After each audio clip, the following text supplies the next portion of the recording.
Class 11। तो अब आ जाते हैं हम अपने अंतरा पुस्तक में, और इसमें आप आ जाइए अपने काव्य खंड में। ये तीसरा काव्य है आपका जो पद्माकर द्वारा रचित है। इसके पहले एक काव्य था जो आपके सिलेबस से हटा दिया गया है, इसलिए मैं वो नहीं करा रही हूँ आपको। ये आपके परीक्षा में आएगा, इसलिए ये करा रही हूँ। पद्माकर सन 1753 से 1833। प्रसिद्ध कवि पद्माकर का जन्म 1753 में हुआ था, और ये रीतिकाल के कवियों में पद्माकर का बहुत महत्वपूर्ण स्थान है। ये वांदा उत्तर प्रदेश के रहने वाले थे। उनके परिवार में सभी काव्यों में रुचि रखते थे, तो परिवार वाले सभी काव्यों को लिखा पढ़ा करते थे। उनके पिता के साथ साथ उनके कुल के बाकी सदस्य भी कवि थे, इसलिए उनके वंश का नाम ही कवीश्वर प्रसिद्ध हो गया था। तो उनके कुल में जितने भी लोग थे वो सभी कवि थे, इसीलिए उनके कुल का नाम क्या था? कवीश्वर। वे कई राज दरबारों में भी रहे हैं। बूंदी दरबार की ओर से उन्हें बहुत सम्मान मिला, दान और दक्षिणा मिले। पन्ना महाराज ने उन्हें बहुत से गांव दिए थे। जयपुर नरेश ने उन्हें कविराज शिरोमणि की उपाधि भी प्रदान की थी और साथ में जागीर भी दी थी। उन्होंने रचनाओं में हिम्मत बहादुर, विरुदावली, पद्मा भरण, जगद्विनोद, राम रसायन, गंगा लहरी आदि सब मुख्य काव्य। तो ये मुख्य काव्य जो है इन्हें याद कर लीजिएगा, ये ज़रूरी है, आप यहाँ से लिखिएगा। पन्ना महाराज ने उनको बहुत से गांव दिए, जयपुर नरेश ने उनको उपाधि प्रदान की, ये 3 वाक्य ज़रूरी है। और कहाँ इनका जन्म हुआ था वो भी लिखना ज़रूरी है। रीतिकाल के कवि थे ये भी लिखना ज़रूरी है, ठीक है। तो इधर आप 3 लाइन इधर से लिख लीजिएगा और 3 लाइन इधर से भी आप लिख लीजिएगा, ये बहुत ज़रूरी लाइन में है, ठीक है। मैंने टिक कर दिया।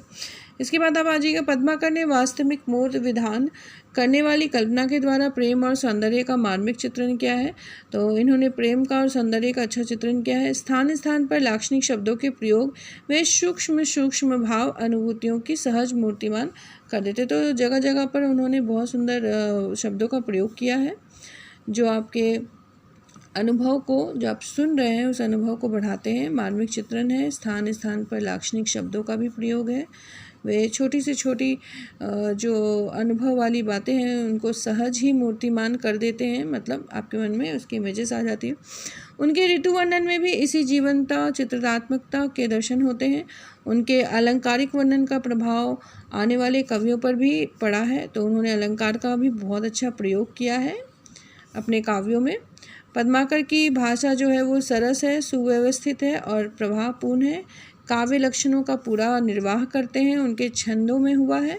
और गतिमयता प्रवाहपूर्णता की दृष्टि से सवैया और कवित्व पर जैसा अधिकार पद्माकर का था वैसा अन्य किसी कवि का नहीं है। तो इन्होंने सवैया और कवित्व बहुत अच्छे अच्छे लिखे हैं। पद्माकर का भाषा पर अद्भुत अधिकार भी था। अनुप्रास द्वारा ध्वनि चित्र खड़ा करने में वो अद्वितीय थे। अनुप्रास अलंकार का प्रयोग वो अधिकाधिक करते थे, ठीक है।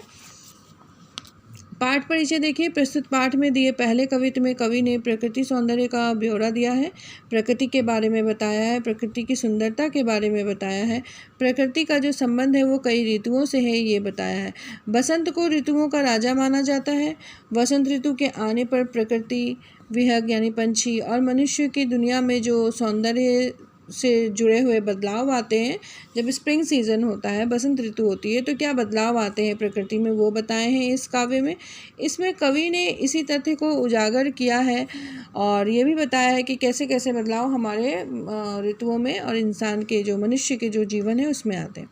दूसरे कवित्व में गोपियाँ लोक निंदा और सखी समाज की कोई चिंता किए बिना श्री कृष्ण के प्रेम में डूबे रहना चाहती हैं। तो जो श्री कृष्ण की गोपियाँ थी वो समाज की निंदा से दूर हो जाती हैं और सखी समाज की कोई चिंता नहीं करना चाहती है और उनके प्रेम में डूबे रहना चाहती है। और अंतिम कवित्व जो है उसमें कवि ने वर्षा ऋतु के सौंदर्य को भौरों के गुंजार, मोरों के शोर और सावन के झूलों में देखा है। तो वर्षा ऋतु भी अपने आप में एक अलग ही गुण रखती है। जब वर्षा होती है तो भौरे गुंजार करते हैं, मोर नाचते हैं और सावन के जो झूले हैं वो बाग बगीचों में पड़ जाते हैं। तो इसका वर्णन क्या है अगले तीसरे वाले काव्य में। मेघ के बरसने में कवि ने नेह को बरसते देखा है, मतलब आंखें बरसती हैं वैसे जैसे बादल बरसते हैं। तो प्रकृति और श्रृंगार पहला काव्य है आपका, ये देखिए। उसके बाद दूसरा है आपका इसमें गोकुल के कुल के गली के गोप, ठीक है। गोकुल के कुल यानी कि वो श्री कृष्ण के कुल के जो गोप हैं। और भौरन को गुंजन विहार वन कुंजन में, ये काव्य आपको वर्षा ऋतु पे आधारित है। तो ये तीनों काव्य हैं। अब आपको ये तीनों काव्य पढ़ने, तीनों काव्य के बारे में मैं आपको बता देती हूँ कि पहला जो काव्य है इसमें प्रकृति और श्रृंगार के बारे में बताया गया है कि जब वसंत ऋतु आती है तो मनुष्य के जीवन में क्या परिवर्तन आता है, भौरों के जीवन में क्या परिवर्तन आता है, पक्षियों के जीवन में क्या परिवर्तन आता है। तो जब भी वसंत ऋतु आती है तो हमारे जीवन में ऋतु में क्या परिवर्तन होता है वो बताया गया है। दूसरा है जो काव्य, उसमें गोकुल के जो गली के जो गोप हैं वो क्या करते हैं ये बताया गया है। ठीक है, तो ये तीनों काव्य अब मैं आपको कल समझाऊंगी।